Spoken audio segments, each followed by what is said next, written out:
no son responsabilidad ni es la línea editorial del 106.9 FM Radio. La entrevista, el punto de vista de los profesionales en temas de interés nacional e internacional.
Muy buenos días, ¿cómo estamos?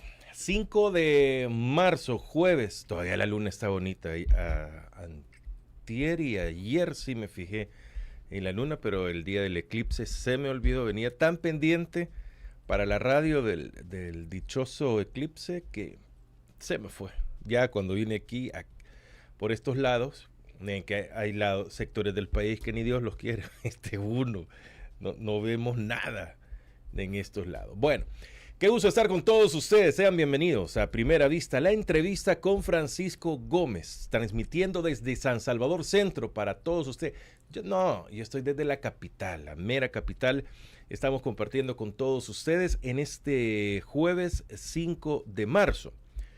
En este jueves estamos a través de radio larr.com, Radio Resistencia, Radio Revolución, Radio Rebelde, para acompañarles a todos ustedes también en nuestras redes sociales TikTok, Facebook, YouTube, X e Instagram.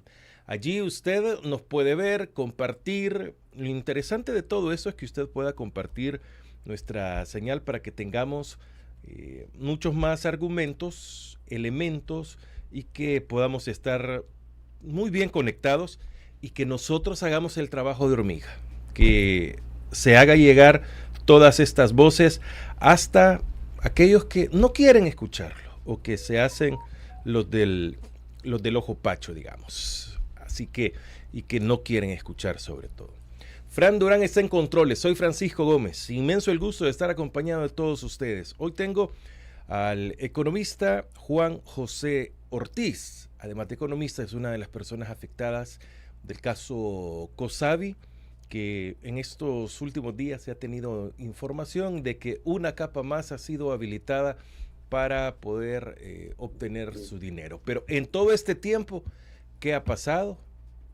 ¿Cuáles son las exigencias que se tiene los afectados o que tienen los afectados de COSAVI? Y sobre todo, se menciona de muertes de personas que han caído en alguna depresión, que sus enfermedades se les han complicado después de tener lógico descontrol, después de que muchos pueden decir hemos perdido nuestros ahorros y así sucesivamente. Licenciado Juan José Ortiz, qué gusto que nos acompañe. Muy buenos días, bienvenido a la RR. Buen día, Francisco, gusto de saludarte. Gracias por invitarnos a este espacio importante de opinión pública. Vaya mi saludo para todas las personas que sintonizan el programa.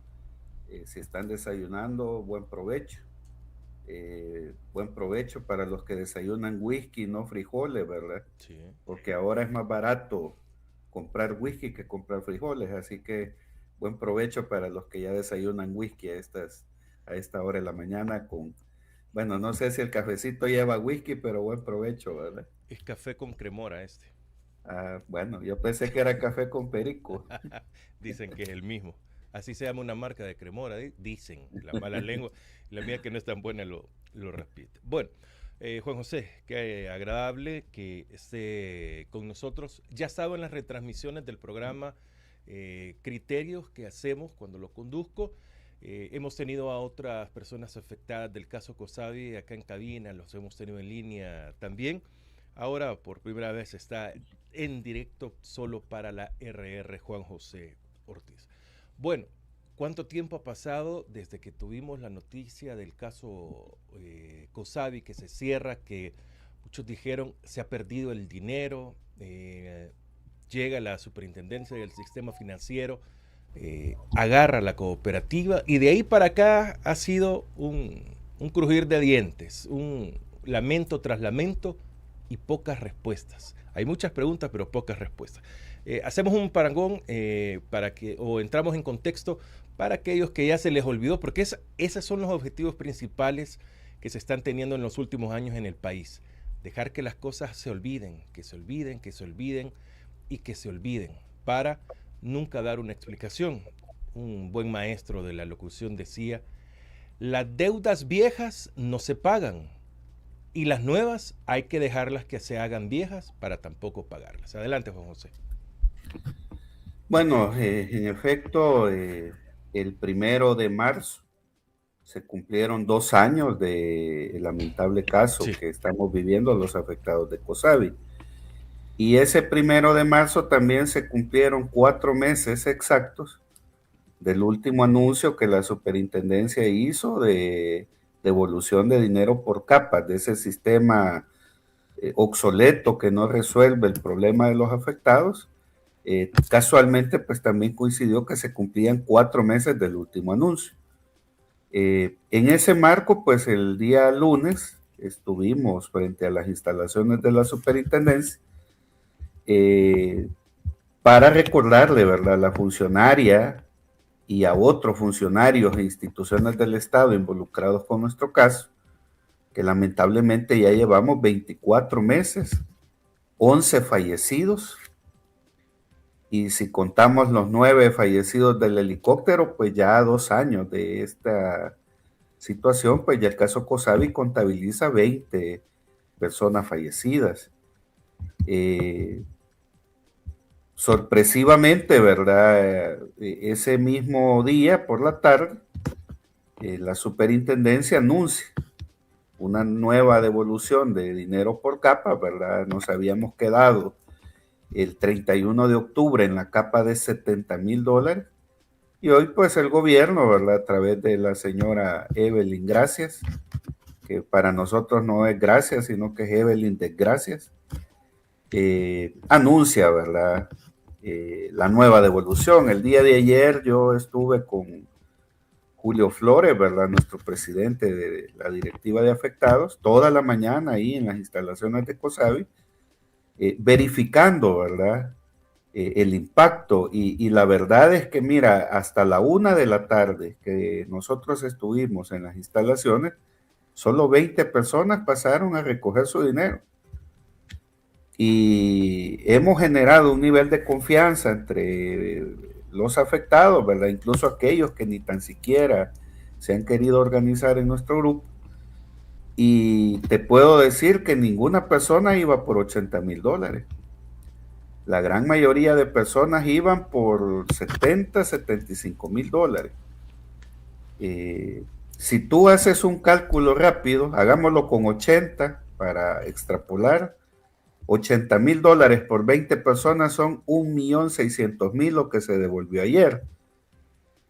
En reiterados programas donde yo participo he señalado, ¿verdad?, que construimos un modelo econométrico para estimar cuánto entra COSAVI mes a mes en concepto de capital y de intereses que la cooperativa está recuperando por la cartera de préstamos. Y aquí vienen las primeras interrogantes. En la estimación nos salen 4.7 millones. Eso es lo que entra COSAVI al mes en concepto de pago de capital e intereses de la cartera de préstamo. Redondeemos para hacer el análisis, 5 millones. Si han pasado 4 meses y mes a mes entran 5 millones, la superintendencia ha captado $20 millones. Pero el día de ayer solo se devolvió 1.6. ¿Dónde está el resto de ese dinero que la cooperativa está recuperando para devolvernos los ahorros a los afectados. Estamos hablando de más de 15, 18 millones de dólares. Seamos buena gente con el gobierno. Supongamos que no captan 5 millones al mes, sino que a COSABI le esté yendo mal también por la crisis económica. 2 millones al mes. Serían 8 millones los recaudados. Y solo han devuelto 1.600.000. Y eso si ponemos que todos fueron a retirar $80,000. Entonces estamos hablando que 5.4 millones de dólares, ¿qué los hace el gobierno? Entonces por eso nosotros hemos insistido que ese sistema de capas es totalmente obsoleto, ¿verdad? Nosotros hubiéramos esperado que el gobierno después de 4 meses hiciera un anuncio importante, por lo menos llegar a la capa de $100,000 o por lo menos comenzar el proceso de devolución del dinero a quienes tienen certificados de aportación. Fíjate que, Francisco, que es interesante, nosotros tenemos afectados que tienen certificados por $5,000, $10,000 y hasta $15,000. Ya están vencidos los certificados y a esas personas no se les ha devuelto el dinero, a pesar de esa campaña publicitaria que el gobierno monta, que ya vamos por la capa de $80,000. Y ayer yo hacía un recordatorio a un medio de comunicación que llegó a ver la extensa cola de gente que llegó a retirar dinero. El caso último, la 11ª persona fallecida de nuestro caso, don Donaldo Turz. Don Donaldo tenía $75,000, Francisco. Si el gobierno en el mes de noviembre hubiera anunciado una capa no de 80, sino que de $75,000, don Donaldo hubiera recuperado su dinero y ese dinero le hubiera servido para tratarse la insuficiencia renal, que es la que finalmente lo lleva a fallecer. Entonces, ahí te puedes hacer una idea de los impactos, pues, de cómo la burocracia del gobierno a través de la superintendencia está provocando, pues, que a estas alturas ya 2 años tengamos 11 fallecidos. Y solo una aclaración, 11 fallecidos de un grupo de 350 que nos hemos organizado. En la cooperativa son 10.317 socios. No te sabría yo precisar si el resto de socios que no se han querido organizar por distintas razones con nuestro grupo, no sabemos si hay más fallecidos. De lo que te puedo dar fe es que a 2 años tenemos 11 fallecidos, los 9 del helicóptero, 20 fallecidos en un lamentable caso que ya está teniendo dimensiones nacionales e internacionales con fuertes implicaciones para la imagen de este gobierno. Mire, Juan José, ustedes que están organizados, hemos conocido de todos los intentos que han hecho por diferentes vías, tanto oficiales del gobierno y de otras instancias, buscar una salida. ¿Cuál es la propuesta que ustedes tienen y qué tanto ha avanzado en 2 años las propuestas que ustedes han hecho a las autoridades competentes para que se les retorne a ustedes el dinero? Y ustedes, los organizados, hablan en general por todos los afectados de COSABI. Bueno, desde que el caso se hizo público el 9 de mayo de 2024, dentro de la cooperativa vemos profesionales en contaduría pública, administración de empresas, economistas, expertos en finanzas, y entre la gran mayoría, pues, definimos desde un primer momento las alternativas de solución más viables a este caso. Al día de hoy, ninguna de las propuestas que se le han hecho a las instituciones ha tenido eco. Las propuestas más importantes han sido las siguientes. Bueno, nosotros cuando el gobierno anunció inmediatamente el proceso de devolución de dinero por capas, hemos sostenido que ese mecanismo es totalmente obsoleto. Imagínate, a 2 años vamos por la capa de $80,000. ¿Qué pasaría si tú, Francisco, tuvieras $500,000 en COSABI? ¿Cuándo vas a llegar a la capa que te toca de devolución? Si en 2 años apenas vamos por $80,000. Y ojo, vamos por $80,000 no por la buena voluntad del gobierno, sino que precisamente por todo este trabajo organizativo de denuncia pública, de andar tocando puertas, de estar haciendo denuncia en los medios de comunicación, hemos llegado a $80,000. Si nosotros no estuviéramos organizados, que por $5,000 fuéramos. Entonces, la solución más viable a este problema es la aprobación de un fideicomiso. Un fideicomiso es un préstamo, es una atribución que tiene la Asamblea Legislativa de aprobarlo. Muy rápidamente, para no entrar a mucho tecnicismo financiero, la Asamblea Legislativa aprueba un fideicomiso, la banca estatal administra el fideicomiso, nos devuelve el dinero a todos los socios de COSABI. Imagínate que tú tienes $50,000, vas a la banca estatal, entregas tu certificado por $50,000, la banca te devuelve ese dinero, pero como el fideicomiso es un préstamo, la pregunta es ¿cómo se va a pagar? Precisamente se va a pagar con los 230 millones que la superintendenta ha dicho que hay en activos en COSABI para responderle a los afectados. ¿Cuál es la diferencia de lo que el gobierno hace al fideicomiso? Que en este momento la superintendencia administra COSABI de manera arbitraria, abusiva e ilegal, decidiendo sobre dinero privado, porque no es dinero público.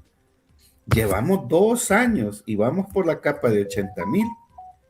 Si el fideicomiso se aprobara, a todas las personas, no importa cuánto dinero tengan, se les puede entregar en este año, por ejemplo, que es un año preelectoral, el dinero a los afectados de COSABI, y la banca privada se queda 5, 10, 15, 20 años recuperando esa mora de crédito, ¿verdad?, que COSABI tiene, con una diferencia, que el Estado no se va a morir si se tarda 20 años en recuperar la cartera de crédito.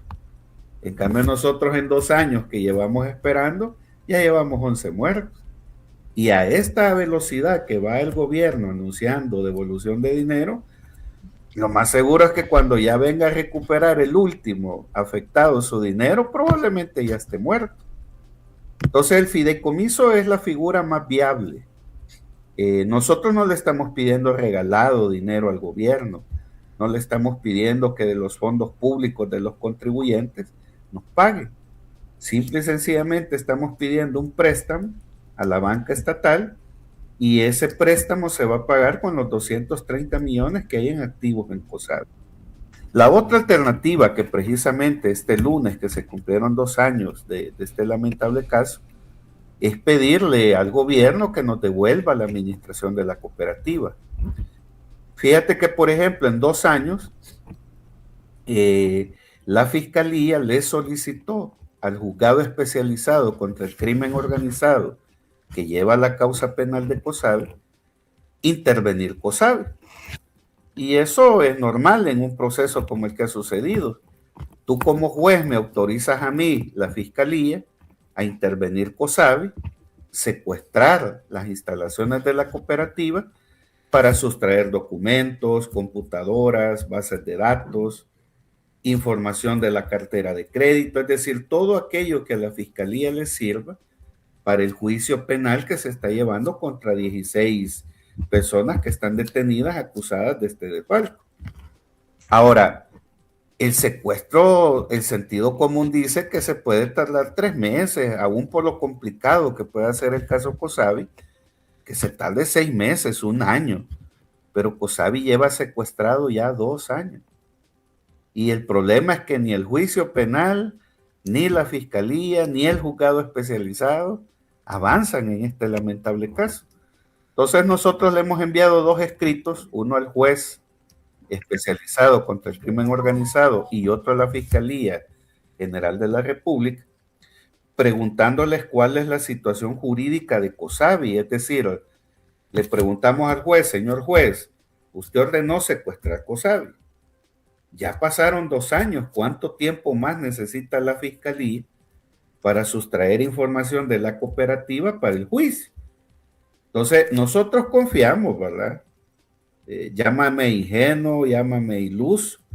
Confiamos que a 2 años el juez me diga: señor Juan José Ortiz, yo ya no necesito tener secuestrada la cooperativa, se la devuelvo. porque como la superintendencia en esas conferencias mentirosas que da, dice que el dinero ya se le devolvió al 86% de los afectados. Entonces, ¿por qué no nos devuelven la administración de la cooperativa? Yo soy profesional en ciencia económica. Yo fácilmente me puedo hacer cargo de la cooperativa con otros compañeros, administrarla, recuperarnos de este desfalco y devolverle el dinero al 14% que según la superintendencia todavía hace falta. Pero mira las contradicciones. A 2 años hay más de 600 denuncias puestas en la fiscalía. Ninguna de esas 600 denuncias ha sido citada a declarar al juicio. Entonces, ¿cuándo va a ser el juicio del caso de Cosabi? Dentro de 20 años. Dentro de 20 años te van a devolver a ti que tienes $500,000 depositado en la cooperativa. Entonces, las alternativas más viables para resolver este problema es la aprobación de un fideicomiso. Esta figura ya se ha aplicado en otros fenómenos en el país. Se aplicó en la pandemia. Cuando el gobierno cerró la economía del país, se creó un fideicomiso llamado Firempres, que le permitía a los empresarios que habían cerrado sus negocios, que no tenían ingresos, pues acceder a un crédito para pagar la planilla de sus empleados a tasa cero. Entonces, nosotros lo que hemos planteado es que el fideicomiso es la figura más viable.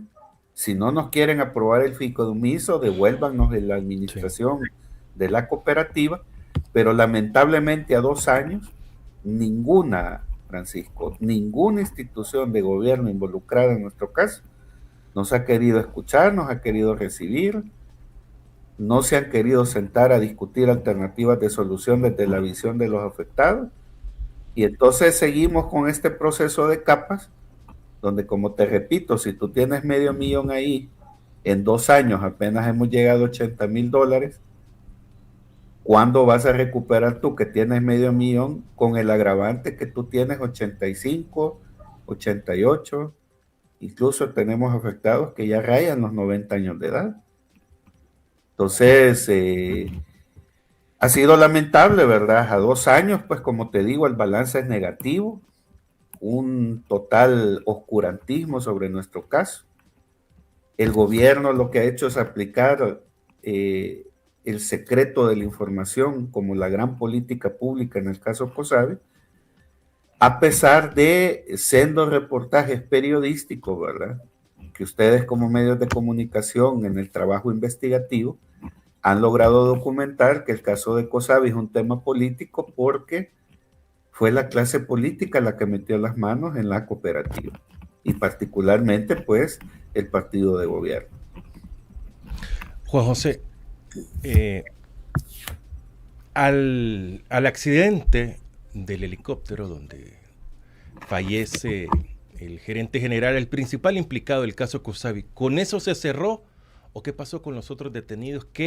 ¿Cómo ha continuado este caso? ¿Qué información tienen ustedes? Bueno, mira, muy brevemente, en la única conferencia que el fiscal general de la República ha dado sobre nuestro caso, él hablaba de 32 sospechosos. De esos 32 sospechosos, 16 están detenidos al día de hoy.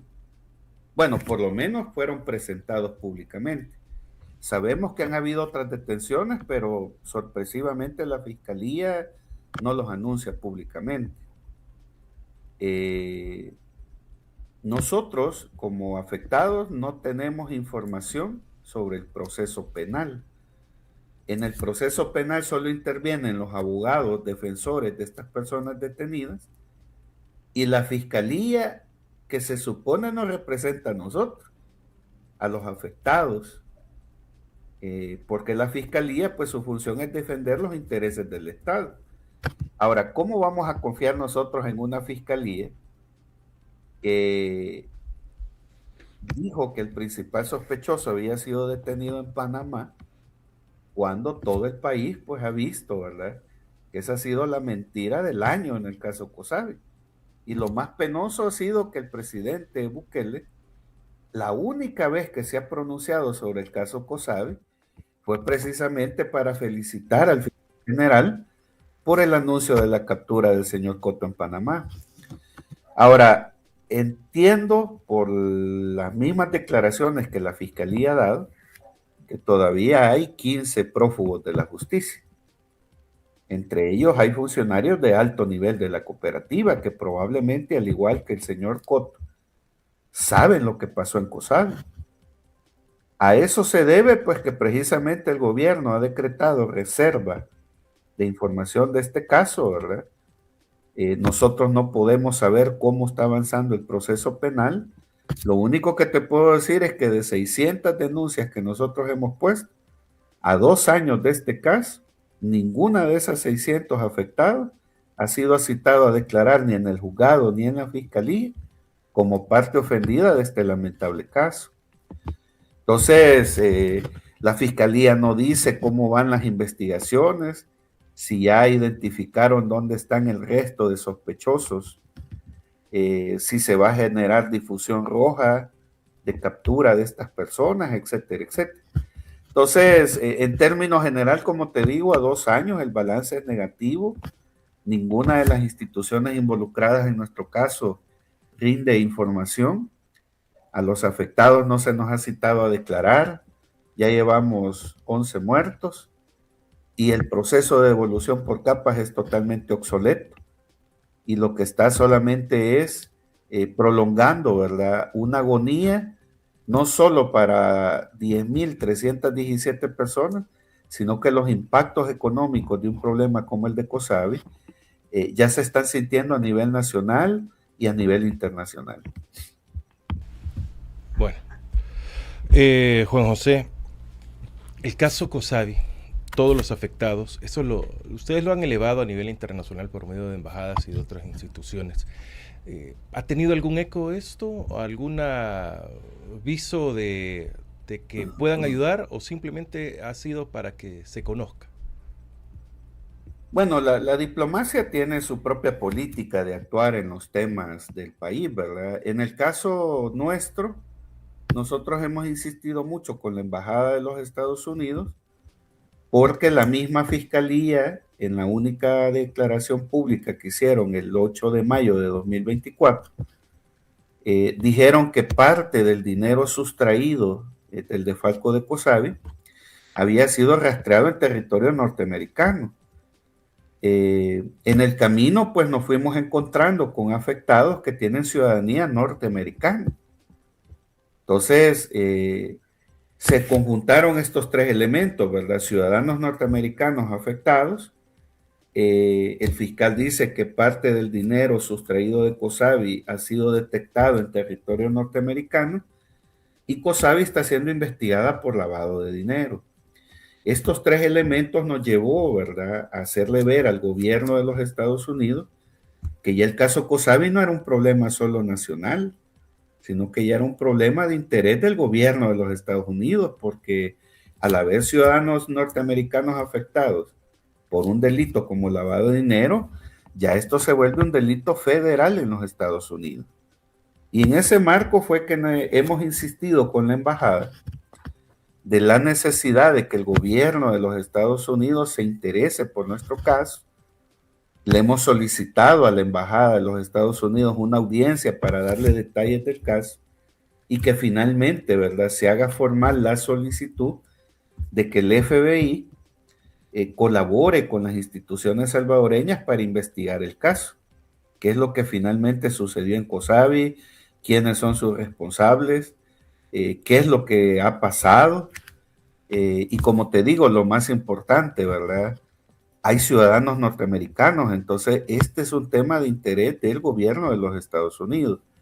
Al día de hoy, pues la embajada se ha mostrado, digamos, entre el escepticismo y atendernos, digamos, por situaciones que lamentablemente han pasado.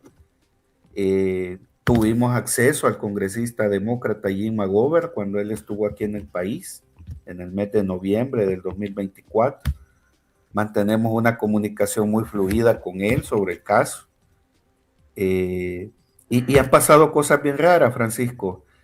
Nosotros estuvimos en noviembre en la embajada. Fuimos a dejar un escrito solicitándole a la encargada de negocios, a la señora Naomi Fellow, recibir un grupo de ciudadanos norteamericanos afectados. ¿Cuál fue nuestra sorpresa? No obtuvimos una respuesta de la embajada, pero el Departamento de Estado le mandó un escrito al congresista McGovern diciéndole que un grupo de los afectados de COSAVI habíamos sido recibidos en la embajada.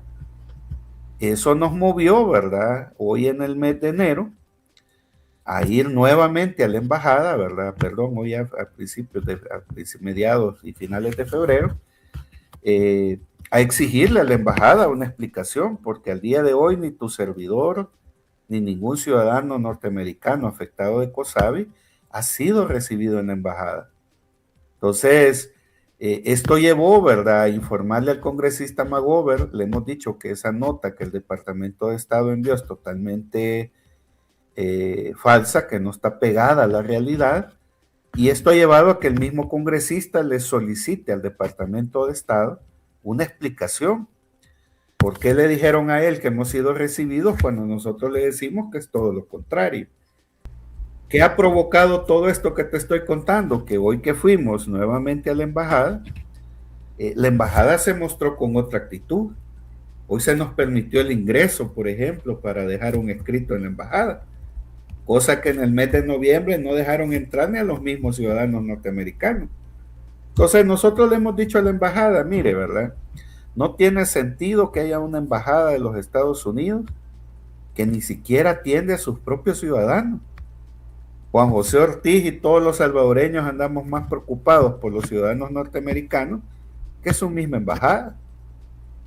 Entonces, esto ha llevado, ¿verdad?, que probablemente, digo probable pues porque no hemos tenido una respuesta oficial, a que la embajada pues tarde o temprano va a verse obligada a tener que atender a sus propios ciudadanos, y ojalá, ¿verdad?, que si recibe a los ciudadanos norteamericanos afectados, permita que en la delegación participe un afectado salvadoreño que le pueda explicar de mejor manera a la embajada lo que realmente es el caso COSAVI.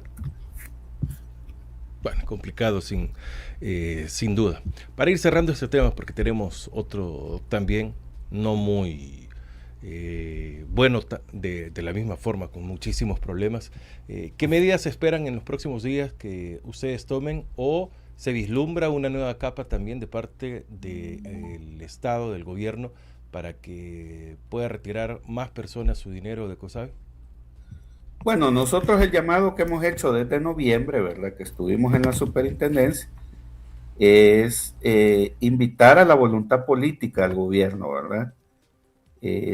Hacer estos anuncios de devolución de dinero por capa no resuelve nuestro problema. Ahora, si hubiera voluntad política, deberían de hacerse anuncios más sustanciales. Íbamos por $70,000, llevábamos 4 meses. Yo hubiera esperado que el gobierno hubiera dicho una capa de $100,000.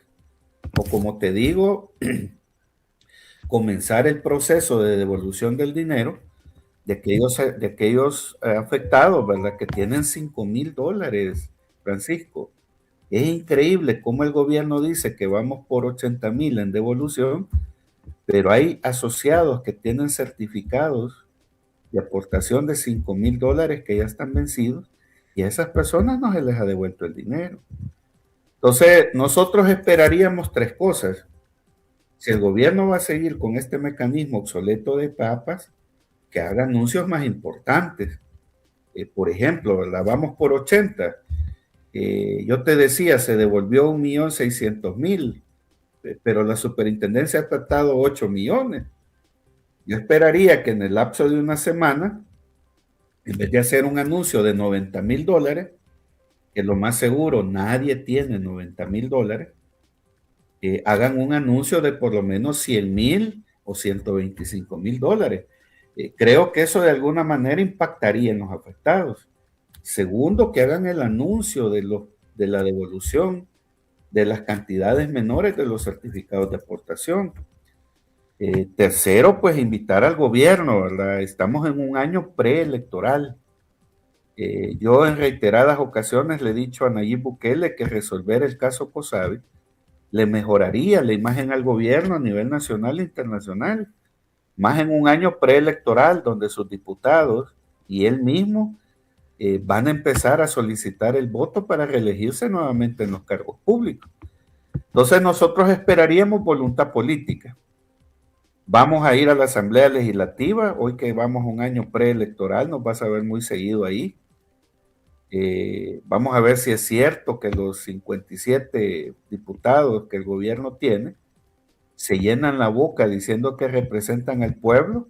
Nosotros hemos ido en 4 ocasiones a la Asamblea Legislativa y lo que han hecho es tirarnos la puerta en la cara. Vamos a ver si ahora que quieren el voto de los afectados de COSABI, ¿verdad? Se van a atrever a tirarnos la puerta en la cara nuevamente, o si va a haber voluntad política de sentarnos a discutir cómo la Asamblea Legislativa puede aprobar un fideicomiso. Y finalmente, para cerrar, Francisco, en materia legal, nosotros ya hemos agotado todas las instancias en el país, ya hemos iniciado el proceso de construcción de una demanda internacional contra el Estado salvadoreño en la Corte Interamericana de Derechos Humanos. Sería muy lamentable que por enésima vez el gobierno salvadoreño aparezca en la Comisión Interamericana por este caso, ¿verdad?, que viola derechos humanos fundamentales, como el derecho a la vida. Ya hemos perdido 11 personas en esta lucha. Derechos violados como los derechos económicos y patrimoniales, el derecho a una vejez digna, el derecho a la salud que tienen la gran mayoría de afectados de la tercera edad. Entonces, ya hemos iniciado el proceso. No es un proceso sencillo, pero ya hemos agotado todas las instancias en este país. El órgano ejecutivo, el órgano legislativo y el órgano judicial nos han dado la espalda, y entonces solo nos queda, pues, apelar, ¿verdad?, a la justicia internacional, denunciar al Estado salvadoreño, porque en el caso COSABI no hemos recibido justicia y lamentablemente pues ya llevamos 11 muertos, y ojalá, ¿verdad?, que el número no tenga que aumentarse cuando la Comisión Interamericana revise el caso COSABI. Bueno, es Juan José Ortiz, parte de los afectados, está representando a los afectados del caso COSABI, acá en A Primera Vista, la entrevista con Francisco Gómez en Radio La RR. Bueno, el tema de las pensiones es complicadísimo, no se ve luz. No es un tema nuevo tampoco, es un problema que se viene acarreando ya desde hace varios gobiernos. Voy a retroceder en el tiempo, me voy a colocar hace 8 años, estamos hablando específicamente, ¿sería 2018 o 2017? No sé, porque el tiempo en sí no lo tengo claro el mes. Juan José Ortiz, quien nos acompaña, hacía sus valoraciones en ese momento y veamos qué tanto se adaptan a lo que tenemos ahora. Adelante, Fran, con Juan José Ortiz. La pensión es un beneficio social que todo trabajador tiene derecho una vez se inserta en el mercado laboral y dedica, ¿verdad?, según la ley, a 25, 30 años de servicios laborales, y una vez que se decide pensionar, pues, o sea, decide jubilarse, esta persona tiene derecho a una pensión.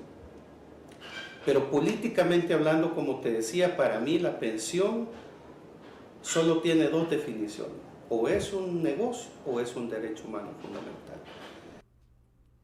Bueno, así quisiera comenzar, Juan José, de esta. ¿Por qué o es un negocio o es un derecho humano? Bueno, mira, ¿verdad? Quizás explicar el contexto de esas declaraciones en el 2017. Yo soy de la idea que el debate de las pensiones es un tema político, no un tema técnico, como se ha querido llevar la discusión últimamente. Entonces, al ser un debate político, surgen como 3 grandes interrogantes. Primero es, ¿qué son las pensiones? ¿Quién debe de administrarlas? ¿Y para quién debe de ser el beneficio? Entonces, en la primera pregunta, ¿qué son las pensiones? Yo soy de la idea de que las pensiones solo tienen 2 definiciones: o son un negocio o son un derecho humano.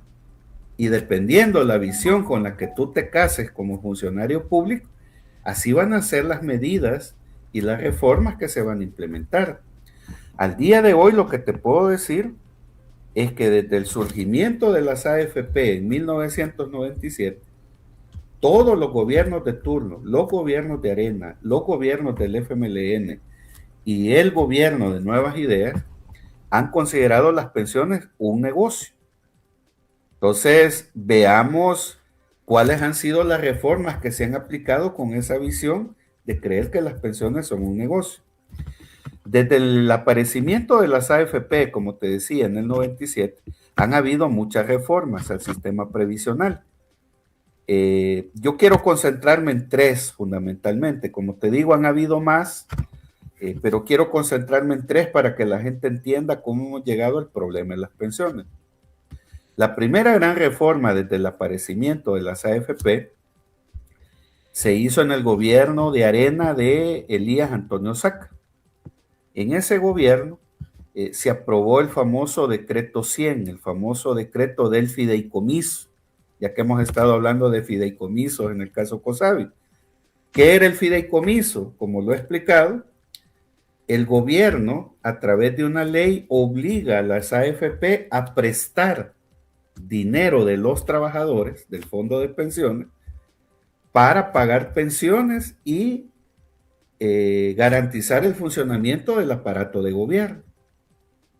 Ahora, en ese momento que se hizo el famoso decreto 100, uno se pregunta por qué la clase trabajadora no salió a la calle a protestar, porque ahí inició el proceso donde el gobierno le mete la mano al fondo de los trabajadores hasta el día de hoy. Ahora, ¿por qué la clase trabajadora no se pronunció? Lamentablemente en ese decreto, ¿verdad? Y en los decretos posteriores que hicieron los gobiernos de Arena, a los trabajadores se les aprobó una serie de beneficios. Tú recordarás, pues tú has tenido a Patricio Pineda en tu programa, ahí aparecieron los famosos optados, los regalados, los regañados, los abandonados y todos esos grupos que Patricio Pineda explica muy bien cuando hace el análisis de la reforma de las pensiones. Eso evitó la salida a la calle, la protesta pública. Luego, la segunda gran reforma que ha sufrido el sistema de pensiones fue en el gobierno del FMLN, particularmente en el gobierno del profesor Sánchez Serén.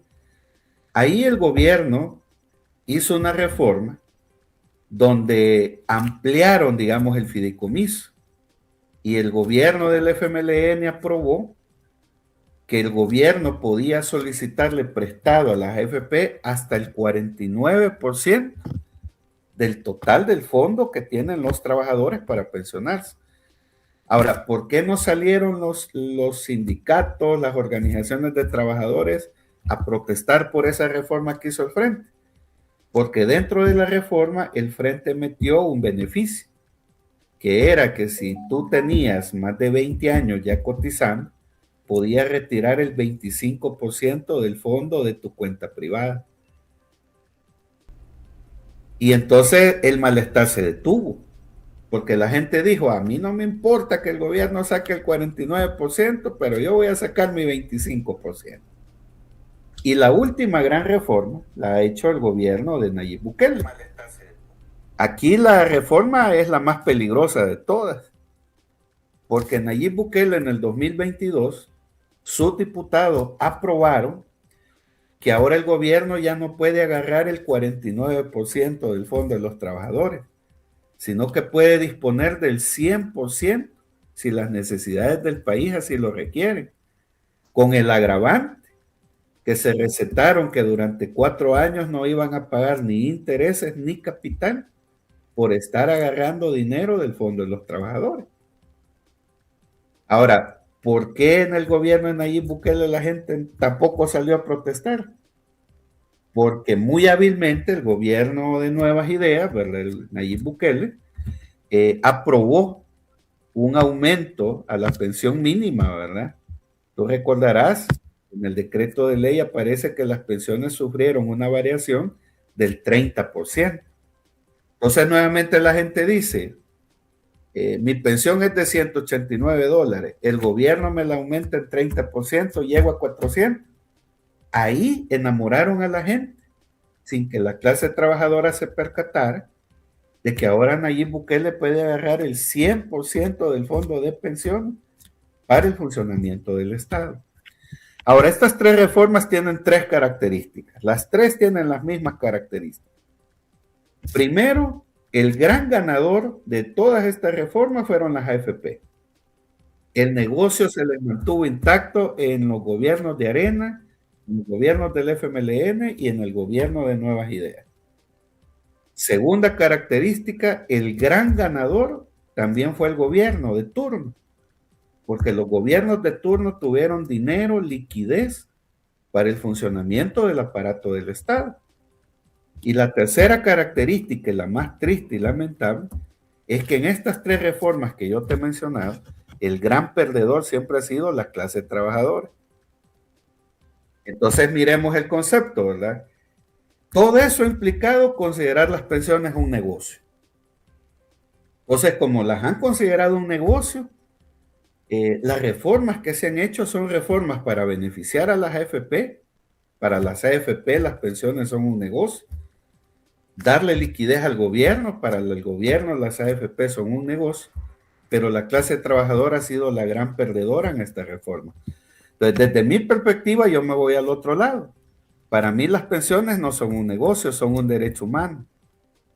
Y al ser un derecho humano, por norma constitucional, por principios de economía política y por el mismo modelo neoliberal que está vigente desde hace 38 años en el país, 20 de Arena, 10 del FMLN y 8 que ya va a cumplir Nayib, el neoliberalismo tiene postulados fundamentales. El neoliberalismo dice, los negocios los debe de administrar el mercado y los derechos el Estado.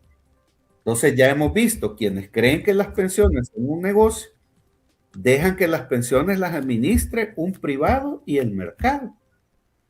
Yo soy de la idea que como la pensión es un derecho humano, quien debe de tutelar un derecho no puede ser un privado ni mucho menos el mercado, lo debe de hacer el Estado. Y por tanto, la reforma previsional que este país necesita es volver a un sistema de reparto público, solidario, administrado por el Estado. Y ojo, Francisco, para aquellos amantes del neoliberalismo, ¿verdad? O aquellos que creen que cuando yo digo que el Estado debe de administrar las pensiones, yo no estoy mirando a Cuba, no estoy mirando a Venezuela, no estoy mirando a China, ni a Vietnam, ni a Nicaragua.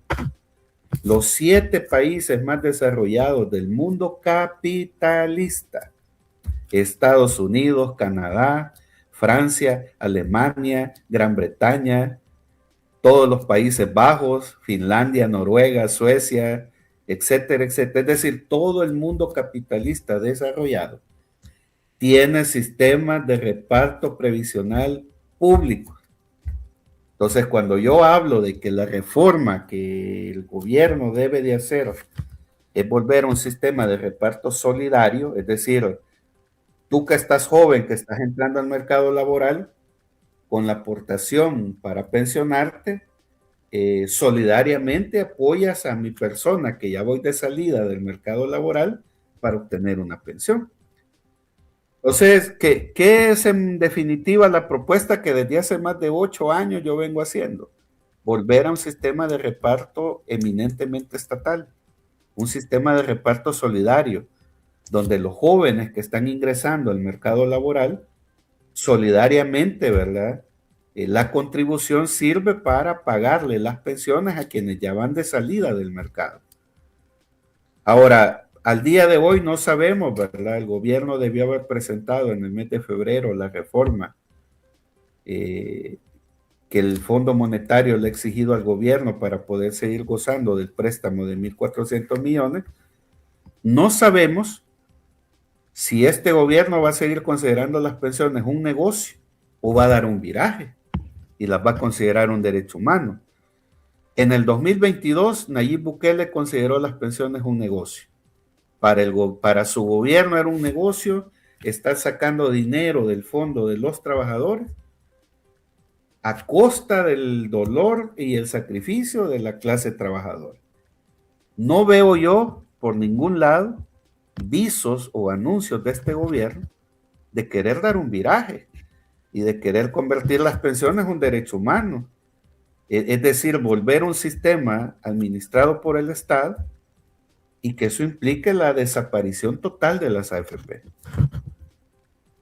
Juan José, hay dos propuestas bastante claras para la reforma de pensiones, una presentada por la Mesa por una Pensión Digna y la otra por el Bloque de Resistencia y Rebeldía Popular. Tienen bastantes similitudes en algunos puntos.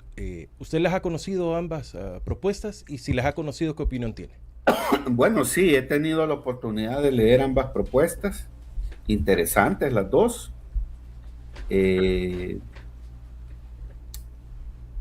Probablemente una se va más por la parte técnica, que es la de Patricio y la Mesa por una Pensión Digna.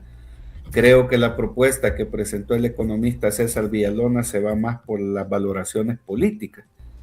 Sí. No se trata de asumir quién tiene la razón, si la propuesta de la Mesa o la del bloque. Yo te voy a dar mi opinión como profesional en ciencia económica. Yo me siento más identificado con el análisis que hace César Villalona por una definición. El debate de las pensiones es un tema político, no es un tema técnico. Entonces, vuelvo a insistirte, si el debate es político, son tres preguntas. ¿Qué son las pensiones? ¿Quién debe de administrarlas? ¿Y para quién? En la propuesta que hace la Mesa por una Pensión Digna, que muy bien la explica Patricio Pineda, estas variables también se consideran. Sin embargo, la Mesa ha optado más por el análisis técnico. Quizás ahí radica un poco la diferencia en que yo me inclino más por la propuesta que ha hecho César Villalona que la propuesta que hace la Mesa. En síntesis, la Mesa propone un sistema mixto. César Villalona y el bloque proponen un sistema de reparto eminentemente público. Quizás ahí radica la diferencia. Yo no me inclino por un sistema mixto porque ya hemos tenido un sistema mixto. Ya hemos tenido al Seguro Social, al INPEP y a las AFP y esto ha sido un desastre. Entonces, por eso insisto yo en el debate político. ¿Qué son las pensiones? Entonces, si las pensiones son un negocio, entonces discutamos reformas paramétricas. Subir la edad, subir la cotización, subir los años de servicio. Pero si la discusión es política, solo hay dos opciones. O consideras la pensión un negocio y que la siga administrando un privado y el mercado, como lo ha hecho hasta el día de hoy, o considero la pensión un derecho humano, y como te decía, hasta por el mismo neoliberalismo, la doctrina neoliberal dice que los negocios los administre el mercado y los derechos los debe de administrar el Estado. Entonces, como yo creo que la pensión es un derecho humano, para mí no hay otra opción. Deben de desaparecer las AFP, volver a un sistema de reparto administrado por el Estado, que aún con todas sus debilidades, con sus defectos, con dificultades, pues, es que mira, ¿verdad? Yo quizás a las personas que nos sintonizan, una pregunta básica, y eso lo puede responder cualquier persona que ya está jubilada. Ya las administró el Estado. Hoy las administran las AFP. Cuando las administraba el Estado, por lo menos el gobierno le ofrecía a la clase trabajadora la posibilidad de jubilarse con el 60 o hasta el 70% de tu salario. Con las AFP, la posibilidad de pensionarte con mucha suerte llega al 33%. Entonces se requiere ser un gran analista para que tú como trabajador que estás en un determinado momento vas a tener que jubilarte, mira las dos opciones. El Estado te ofrecía 60%, a pesar de que el Estado ha sido corrupto, ineficiente, etcétera, etcétera, según el mercado. Las AFP solo te van a ofrecer, con mucha suerte, Francisco, el 33%. Entonces, más allá de discutir reformas paramétricas, el primer gran debate es ¿qué son las pensiones? Y una vez que tengamos claro qué son las pensiones, viene por añadidura la respuesta, ¿quién debe de administrar? Y una vez que sepamos qué son las pensiones y quién debe de administrar, hay que tener claro para quién es el beneficio. Actualmente el beneficio es para las AFP, para darle liquidez al gobierno, y el gran perdedor es el trabajador. Si las pensiones vuelven al Estado, las AFP desaparece el negocio. El Estado ya no podría seguir sacándole dinero al fondo de pensiones porque se va a dedicar a administrarlo, no como en el sistema privado, que hace reformas al sistema para seguirle sacando dinero a la clase trabajadora. Y te garantiza, ¿verdad?, que por lo menos te puedas jubilar, y ahí sí viene la discusión técnica, cuáles son las reformas paramétricas. Si las pensiones pasan al Estado, también hay que discutir reformas paramétricas. Por ejemplo, a diferencia de Patricio y de Villalona, yo he señalado una variable que nadie quiere tocar porque es un tema político. No es posible hacer una reforma de pensiones sin tocar y revisar el sistema previsional de la Fuerza Armada. Fíjate qué interesante lo que le voy a decir a las personas que nos sintonizan. Los militares se jubilan con el 100% de su pensión. Y ojo, ¿verdad? Porque no estamos hablando de soldados, estamos hablando de coroneles y generales. Se jubilan con el 100%, Francisco. En cambio, Juan José Ortiz, Francisco y muchos salvadoreños que estamos en las AFP, con mucha suerte nos vamos a jubilar con el 33% de las pensiones. Solo ahí hay un debate constitucional. ¿Cómo es posible que a los militares se les dé el 100% de su pensión y a la clase trabajadora con mucha suerte le toca el 33%? Eso ni siquiera la reforma de la mesa por una pensión digna, ni la propuesta del bloque la han tocado. Si de verdad queremos generar un sistema previsional lo más justo posible, no podemos seguir otorgándole pensiones a los militares con el 100%. Y ojo, yo no estoy en contra de los militares. Yo te puedo decir que aún bajándole al 70% la pensión a los militares, tendrían una pensión muy bonita. Si un coronel, un general, después de 30 años se jubilan con un salario de $3,500. Si les quitas el 30%, les estarían dando $2,600 de pensión. En cambio tú, Juan José Ortiz, que ganamos salario mínimo, ¿cuánto nos va a tocar de pensión? $400 con mucha suerte. Entonces, si de verdad queremos hacer una reforma seria, estructural y lo más justa y equilibrada posible para las finanzas públicas, no podemos seguir aprobando reformas y mantener intacto el sistema previsional que tiene la Fuerza Armada. Entonces, por eso vuelvo a insistir, el debate no es técnico, el debate es político.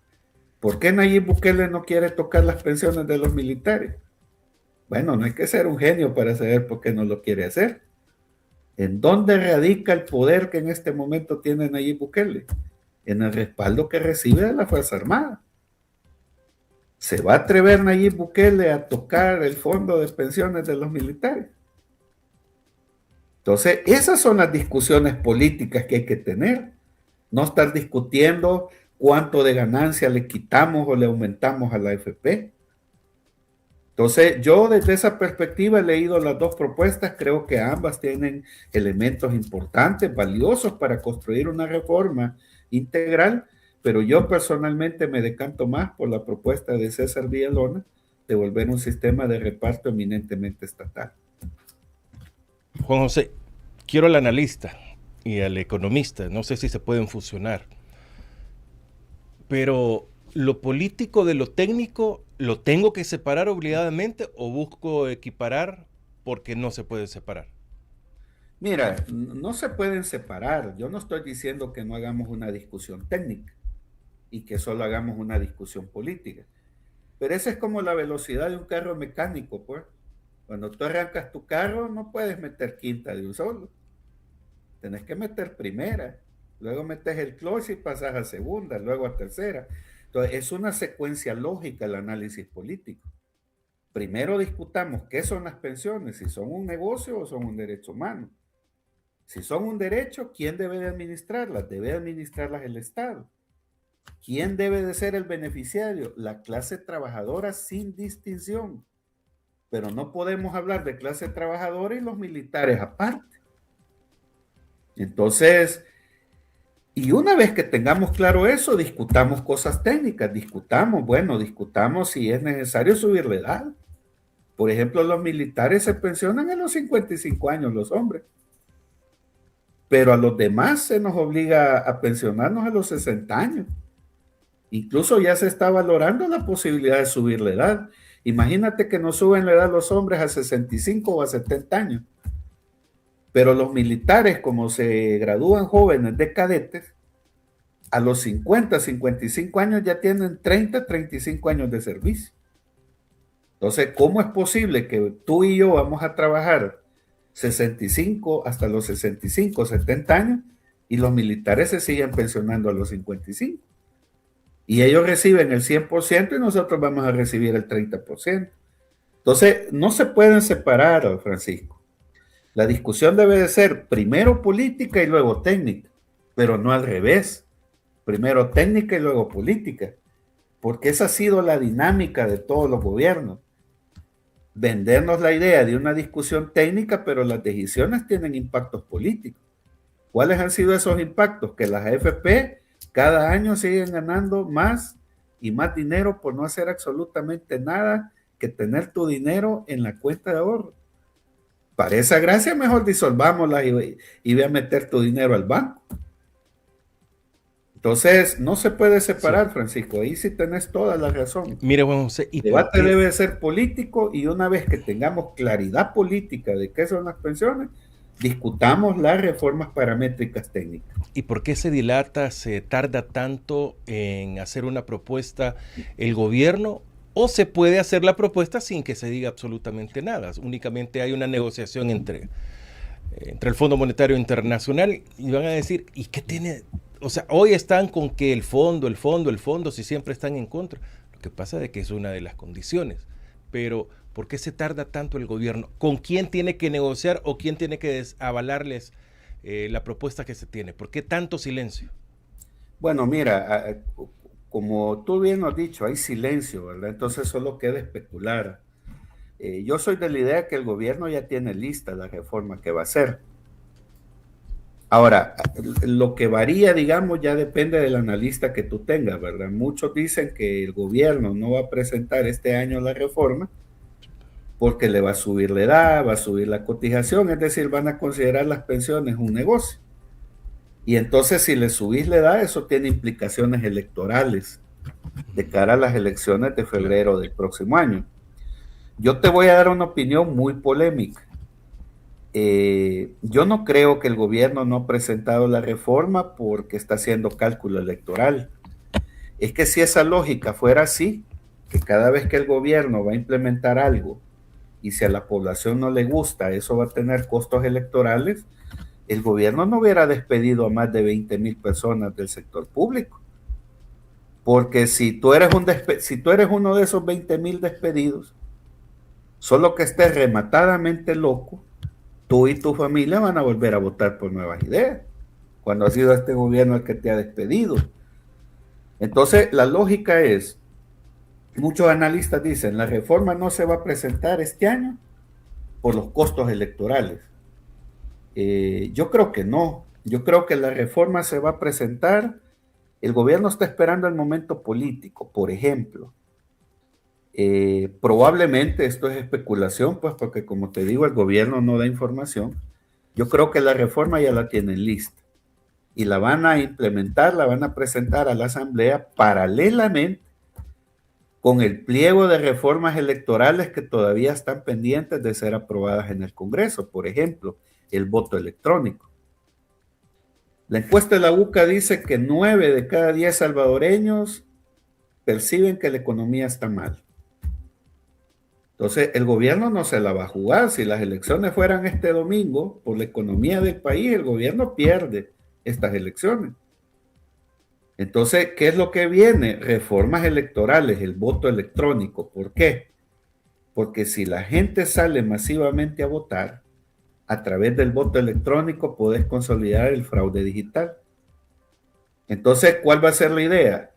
presentar el mismo día, claro, esto es especulación mía, pues, presentar el mismo día la reforma a pensiones con la reforma electoral del voto electrónico. ¿Por qué, verdad?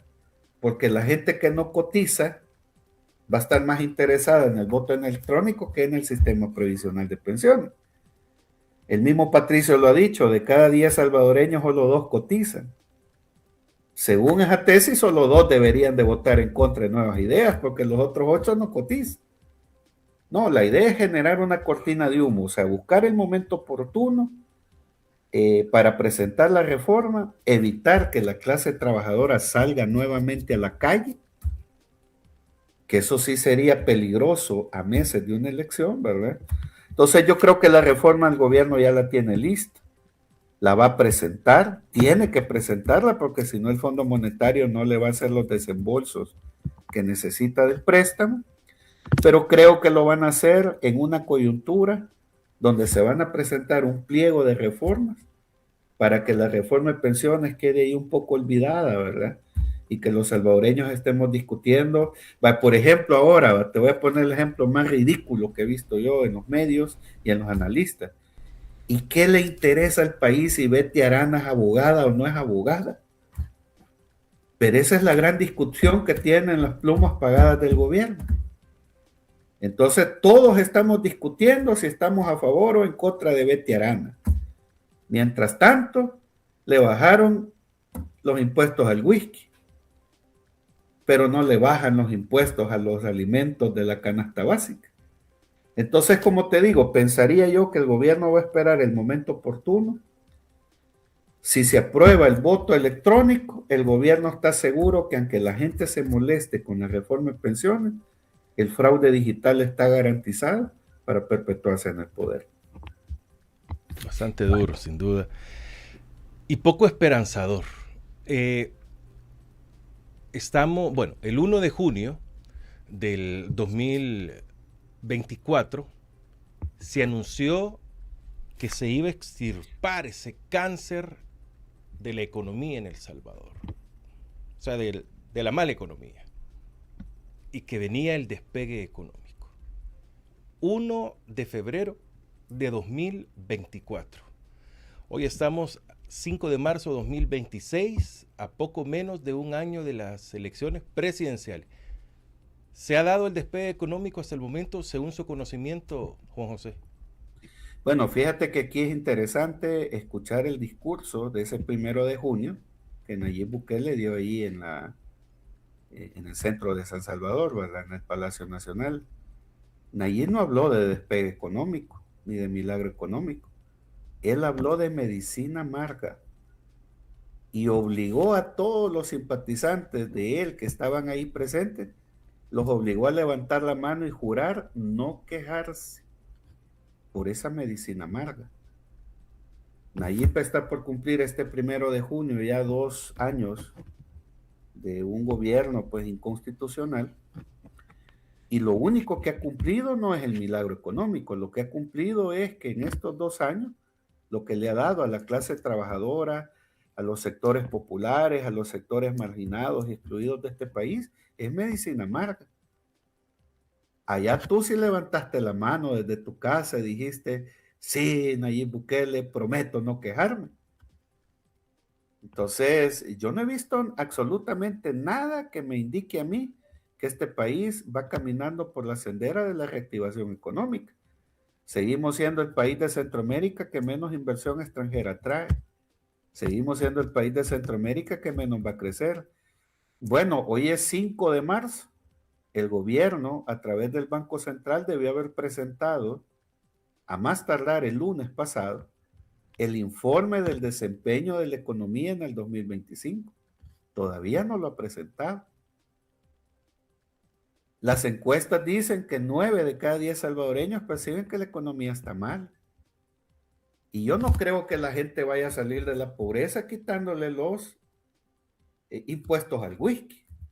Porque por eso te hacía yo el sarcasmo si estabas desayunando whisky, porque ahora resulta que el gran milagro económico es quitarle los impuestos al whisky, no a los frijoles, no al arroz, no a la leche, no a los huevos. Hoy resulta que sale más barato comprar whisky que comprar frijoles.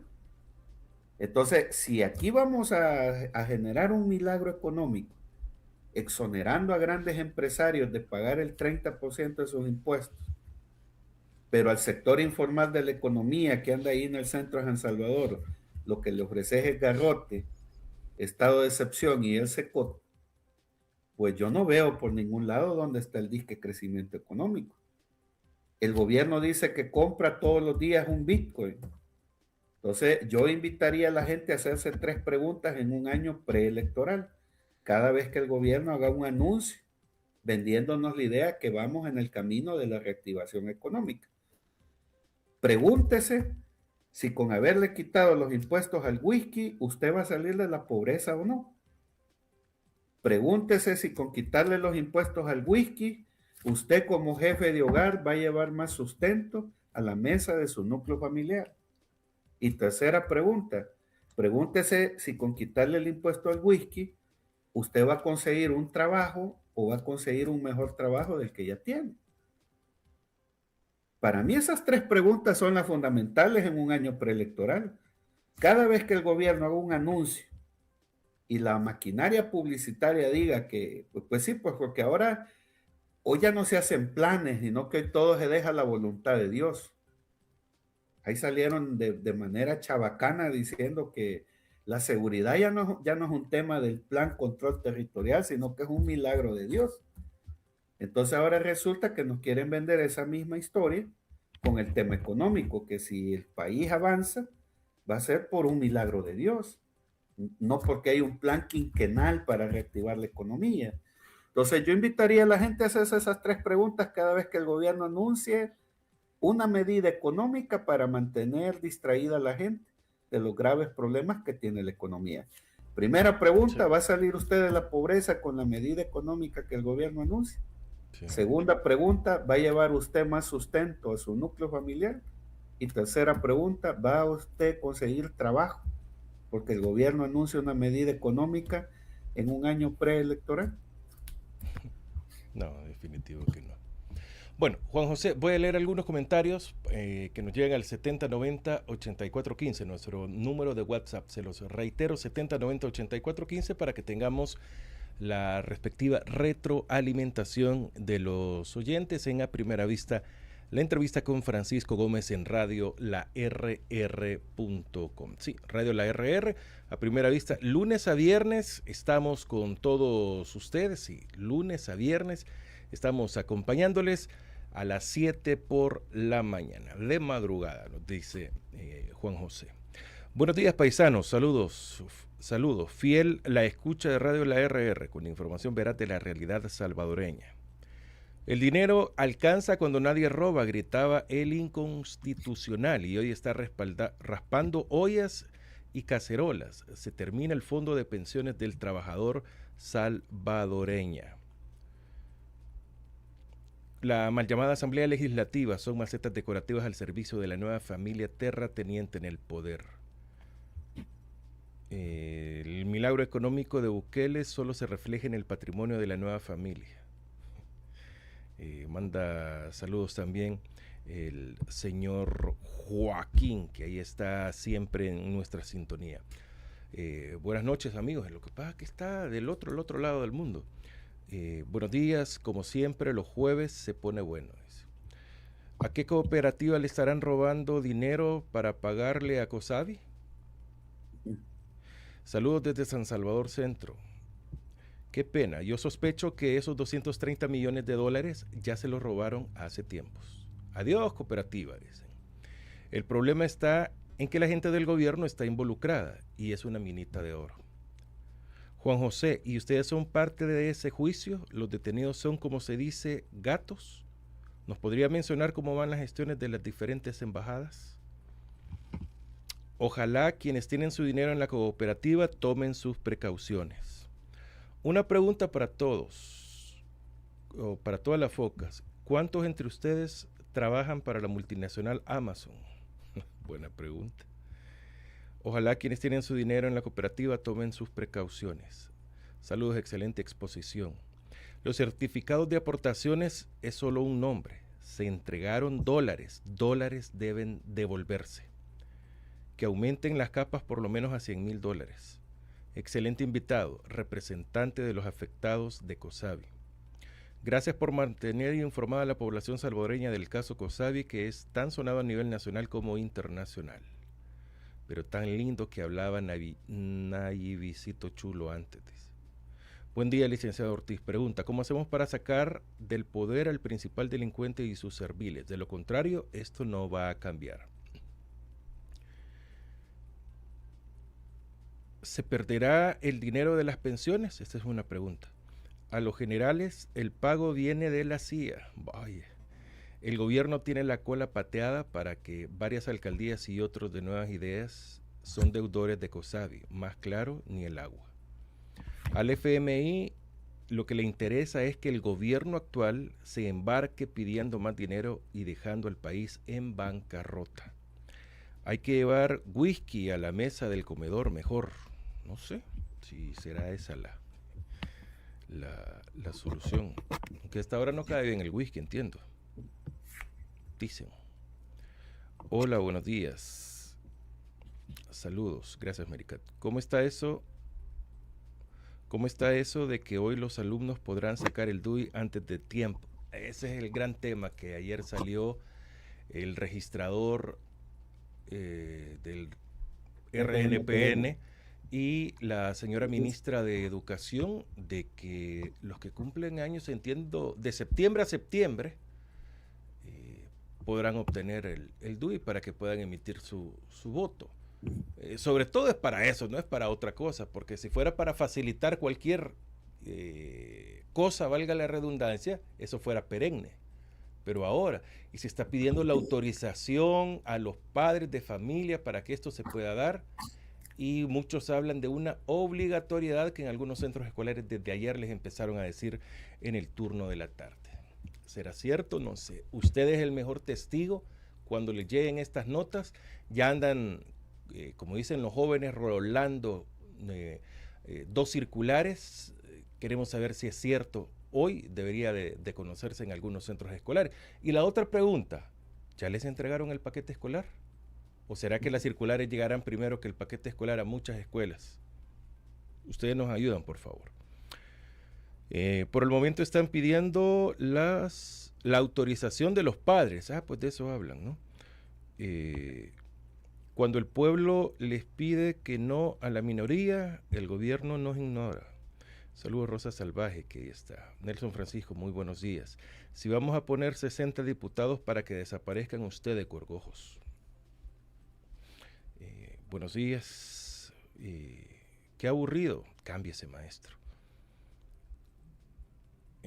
Buenos días, Sarita Alfaro también. Quiere financiarse de las pensiones militares y muy cierto, le conviene tener de la mano al ejército. Según la ley especial del IPSFA, ¿se puede fusionar con esa ley? No sé, pregunto, dice. Por eso es ley especial. A los que no cumplen la cantidad de edad, ¿por qué le dan la cantidad que les están reteniendo? Yo estoy a 5 años para que me den 3,000. Ya no me lo van a dar. Eso es para distraer la realidad. Si ya se dio, miren cuánto han comprado de propiedades. Yo miré a Francisco y a Juan José con los ojos cerrados y las manos y las 2 manos arriba, porque nos estaban asaltando quizá. Eso hace que Fosalud tenga menos financiamiento. Ustedes están llorando y todavía no los ha aplastado el presidente. Espérense en el 2027. Ese es el argumento, imagínense. Deberían de ir a investigar si lo que dicen aquí es cierto o es falso.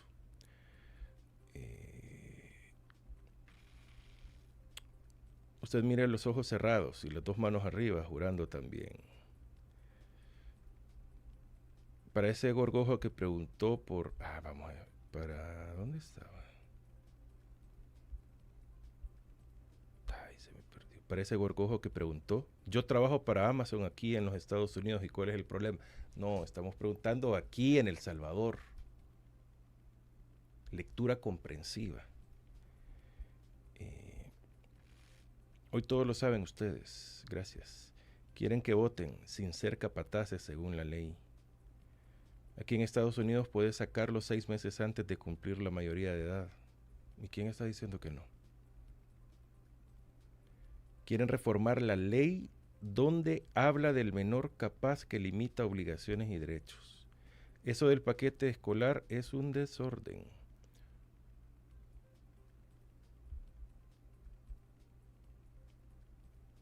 Francisco. Vamos de mal en peor. Que de los dineros, que den el dinero de los ahorrantes de COSAVI. Bueno, así entre otras que nos siguen llegando, pero ya hoy sí ya están con demasiado odio también en las redes sociales. Juan José, ¿alguna reacción? Bueno, fíjate que es interesante esta noticia que conocimos ayer del convenio firmado entre el Ministerio de Educación y el RNPN para que los jóvenes que tienen 17 años, ¿verdad? Y que están próximos a cumplir 18, puedan sacar su DUI. Este tipo de cosas, mira, la discusión no es si se le da o no el DUI, eso ya ha existido desde años atrás. Lo preocupante aquí es, como te digo, piensa mal y acertarás. El interés del gobierno de que muchos jóvenes menores de edad puedan sacar su DUI con anticipación es para incluirlos en una base de datos y en un potencial voto electrónico. A los jóvenes no les interesa ir a votar, pero si tú tienes 17 años, el RNPN y el ministerio te dan tu DUI, ya estás en una base de datos. Y si aquí aprobamos el voto digital, eso es como en los tiempos del PCN, ¿verdad? Que las urnas estaban en las guarniciones militares. A la hora de abrir las urnas y contar los votos del PCN salían. Entonces, aquí no va a haber necesidad de llenar urnas. Aquí va a haber, simple y sencillo, si tú y yo estamos en una papeleta con voto electrónico y la gente vota por mí, el software va a estar programado para que aunque marques mi rostro, el voto va a ir para ti, Francisco. Ese es el interés de que los jóvenes saquen el DUI. Pero mira qué interesante, ¿quién anda promoviendo eso? La ministra de Educación. Hemos llegado a tal nivel de ridiculez en este gobierno que los calendarios de Nayib Bukele llegan antes que el paquete escolar. ¿Y sabes por qué anda la ministra? Bueno, primero porque es la responsable del sistema escolar, ¿verdad? Pero ¿sabes por qué la ministra se ha embarcado en esto? Porque esto también es una cortina de humo, porque hasta el día de hoy ni la ministra, ni Nayib Bukele, ni ningún funcionario del gobierno ha sido capaz de explicar una cosa increíble, Francisco. La ministra de Educación dijo que el gobierno gastó 800 millones de dólares para comprar computadoras. Y el embajador de China ha salido diciendo que esas computadoras fueron donadas, que no se compraron. Entonces la pregunta es, ¿a quién le creemos? Exacto. ¿Le creemos a la ministra? Y esta es segunda vez que pasa algo similar, porque la última ministra que estuvo, dijeron una versión en la mañana y otra versión en la tarde. La ministra diciendo de una donación también de computadoras, y temprano habían dicho que las habían comprado y de ahí desapareció. Y mira la malintención de manipular la opinión de la gente. Sale el presidente de la Asamblea Legislativa diciendo que no importa si se han comprado o se han donado, que lo que importa es que a 1.200.000 niños se les ha entregado una computadora. Mira qué sinvergüenza ese discurso. No, es que aquí la discusión es, vaya, mire, ningún funcionario de gobierno ha explicado en blanco y negro, ¿se compraron o se donaron las computadoras? Si se donaron, la ministra dice que se han gastado 800 millones. ¿Dónde están esos 800 millones, Francisco? Si aquí todos los salvadoreños queríamos meter preso a Lorena Peña cuando era presidenta de la Asamblea Legislativa. Por la papaya de $1. Porque sacó $1 de dinero público para comprarle una papaya al secretario general de Naciones Unidas. ¿Cómo es que la gente se indignó por el famoso dólar de esa papaya, pero no se indigna porque la ministra dice que se gastaron 800 millones? El embajador dice que su gobierno donó las computadoras. ¿Dónde están 800 millones de dólares? Al día de hoy... Permítame, Juan José, permítame. Quiero entender algo. Y no es ingenuidad, sino que quiero que lo aclare. Vaya, la ministra dice X cantidad de dinero se utilizó para la compra de las computadoras y las tablets y todo eso, de la tecnología esta. Luego viene el embajador diciendo que ellos donaron, y ahí sale ella también, y entregando las computadoras y todo muy bonito. ¿Es un desliz o realmente ese dinero salió para las computadoras o para alguna otra cosa y no regresó? Pues o sea, mira, se queda en el limbo. Esas son las preguntas que le hubieran hecho a la ministra de Educación ayer los medios de comunicación. Pero no, ¿verdad? Se genera esta cortina de humo para que ahora todos andemos pensando mal, indignados, que hay que dar autorización para que los jóvenes menores de edad saquen su DUI. Si eso se ha hecho en gobiernos anteriores, la urgencia de este gobierno de hacerlo en este momento es por tener una base de datos de votantes nuevos, que no importa si van a ir a votar o no, pero al haber voto electrónico, es como la Chivo Wallet. ¿Qué te decían? Usted puede bajar los 35 pesos del archivo wallet. Cuando tú te metías al archivo wallet, resulta que ya habías bajado el dinero. Entonces, lo mismo puede pasar hoy en el sistema electoral. Entonces, pero mira qué interesante, pues, porque como te digo, ayer yo veía a un sacerdote en un programa de opinión diciendo que en Usulután, en el departamento de Usulután, donde él es párroco, pues, hay muchos centros escolares que no han recibido el paquete escolar. Correcto. Eso implica que no ha llegado la famosa tablet o la famosa computadora. Pero ahí ves a la ministra en una gran campaña publicitaria atravesando el río, ¿verdad? Para llevar los paquetes escolares.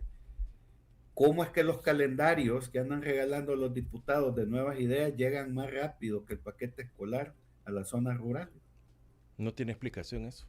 Sí, entonces, como te O digo, son prioridades. Este tipo de cosas es lo que hay que tener cuidado cuando venga el tema de las pensiones, porque la Asamblea va a discutir, bueno, no la va a discutir, ahí no se discute nada.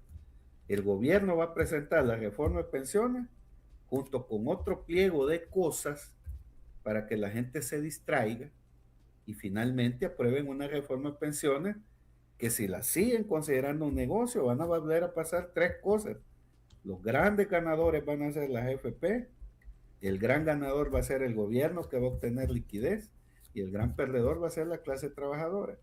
Entonces, al día de hoy, este caso de la ministra ayer, ¿verdad? Es el mejor ejemplo de una cortina de humo, porque al día de hoy la ministra no ha explicado si la mentirosa es ella o el mentiroso es el embajador.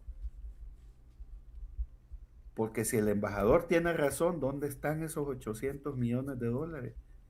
Si, como te digo, queríamos matar a Lorena Peña por $1 por una papaya, ¿por qué la gente no se indigna de que el gobierno no es capaz de explicar si se gastaron o no 800 millones de dólares? Imagínate 800 millones de dólares utilizados en la agricultura, en salud, en educación, hasta en esas campañas publicitarias del gobierno de 2 escuelas por día. Sí. Entonces, si me preguntas a mí, cuando yo veo al gobierno diciendo que va a abrir 4 sedes de la Universidad de El Salvador, que va a colocar 4 nuevos hospitales, el tren del Pacífico, el aeropuerto, Ciudad Bitcoin, que el Bitcoin es la gran política económica que nos va a sacar de la pobreza. Cuando yo miro todo ese montón de mentiras, a mí no me queda más remedio que creerle al embajador de China, hombre. Ahora, la pregunta aquí es para Ernesto Castro, que es el único que se ha pronunciado. No importa si son regaladas o compradas, claro que importa. Porque entre que sean regaladas y sean compradas, hay la mínima y modesta cantidad de 800 millones de dólares. Solamente. Solamente. ¿Con eso se podrían solucionar cuántos problemas? Bueno, el caso COSAVI, que es $300 millones. Podrías topar los inventarios de abastecimiento de medicinas en el sector de salud. Podrías cumplir esa mentira de 2 escuelas por día. Entonces, el gobierno no ha sido capaz de explicar. Y entonces, hoy la ministra, bien fresca, sale: acabo de firmar un convenio para que los jóvenes saquen el DUI. Te aseguro que va a ser más fácil sacar el DUI que el paquete escolar llegue a esos centros escolares. Entonces, como te digo, ¿verdad? Cuando tú me hablabas del tema económico, de la reactivación económica, hemos visto a Nayib Bukele esquiando hoy, ¿verdad? Probablemente en los Estados Unidos. Entonces, pregúntese si que el presidente anda esquiando con su familia, lo va a sacar a usted de la pobreza, va a llevar más comida a su hogar, o si usted va a conseguir un trabajo, porque el presidente, ¿verdad? Tiene todo el derecho de andar esquiando con su familia en los Estados Unidos. Con los calendarios, pregúntese, cuando lleguen los diputados de Nuevas Ideas y regalen un calendario, que les pregunten a los diputados: diputado, ¿y con este calendario voy a salir yo de la pobreza? ¿Con este calendario voy a poder darle de comer a mi familia aquí en mi casa? Son capaces que le dicen que sí, de que le Con ore. este calendario, si yo le pongo 2 velitas a Nayib Bukele, voy a conseguir trabajo. Entonces, hágase esas 3 preguntas cada vez que el gobierno, en un año preelectoral, donde quiere enamorarlo y convencerlo de que nuevamente vote por él, hágase esas 3 preguntas cada vez que el gobierno haga un anuncio en materia económica. Bueno, perfecto. Muchas gracias, Juan José, qué agradable plática. Hemos cubierto varios temas y sin duda quedan muchísimos que con usted podemos hablar, pero sin duda será en otra ocasión. Juan José Ortiz, muchas gracias por habernos acompañado. Bueno, gracias, Francisco, un placer haber interactuado en tu espacio de opinión pública. El saludo a quienes nos han sintonizado, ¿verdad? Y parece broma, pues, pero compre whisky, está más barato que comprar frijoles. Y se puede desayunar whisky. Bueno, no lo sé, yo nunca he desayunado whisky, ¿verdad? Muy caro. Ah, no, ahora es barato, puede probar. Bueno, Y muchas es que, gracias. mira, parece broma, Francisco, pero es que uno dice, vale, quitaron el impuesto al whisky. ¿Es el whisky la bebida de los sectores populares? No, ni lo han visto probablemente en su O sea, vida. mira, si yo fuera bolo empedernido y pobre, diría: vaya, mire, al fin Nayib Bukele se acordó de mí, le quitó los impuestos a la caña rica, ¿verdad? Al petróleo, a la trenzuda, al aguardiente. No, le quitó el impuesto al whisky, la bebida que usan grupos sociales para hacer negocios en este país. Otra deuda histórica, ¿no? Muchas Pero gracias. gracias, Francisco, por la invitación y un saludo a tu audiencia. Muchas gracias a usted, Juan José Ortiz, economista. Nos ha acompañado en A Primera Vista la entrevista con Francisco Gómez. Mañana vamos a estar con Franklin Martínez y Roberto Dubón, acompañándonos, por supuesto, acá en radiolarr.com. Hoy por la noche tenemos pensamiento crítico desde las 7:30, así que quedan todos invitados. Continúen. Bueno, soy Francisco Gómez, agradezco su sintonía. Continúen con radiolarr.com. Siempre tu radio.